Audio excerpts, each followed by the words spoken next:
Duduk depan-depan, sekarang nampak Ustazah ni kena duduk depan. Pensel, siapa tak bawa pensel? Ada pensel ya? Awak ke sana.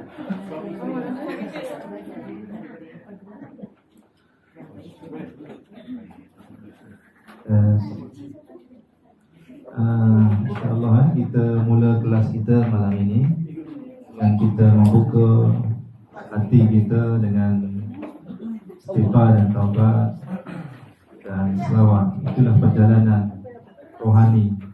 Dia kena mula dengan taubat, bersihkan, selawat, hubungkan, zikir, isikan.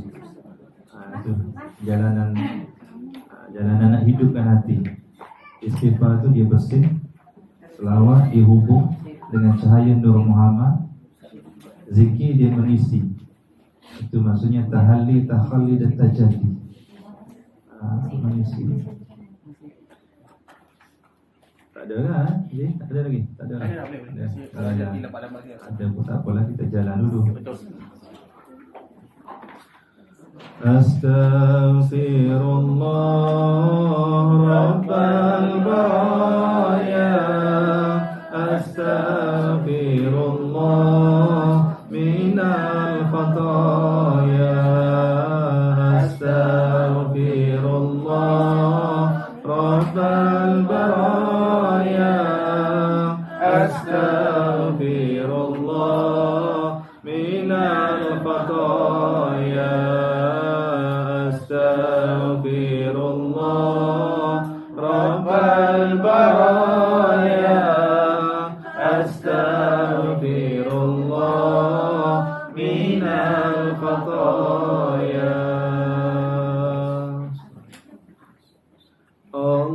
Allahumma salli wa sallim ala sayyidi wa habibi wa tabibi qalbi wa jasadi wa ruhi sayyidi rasulillah Muhammad ibni Abdillah as-sadiqil amin wa ala alihi wa sahbihi ajma'in. Allahumma salli wa sallim ala sayyidi wa habibi wa tabibi qalbi wa jasadi wa ruhi sayyidi rasulillah Muhammad ibni Abdillah as-sadiqil amin wa ala alihi wa sahbihi ajma'in. Allah Allah Allah, salawat dan salam atas junjungan penghulu dan kekasihku, pengobat hatiku, jasadku dan rohaniku, penghulu para rasul Muhammad ibni Abdillah, jujur dipercayai dan atas keluarga dan sahabat sekaliannya.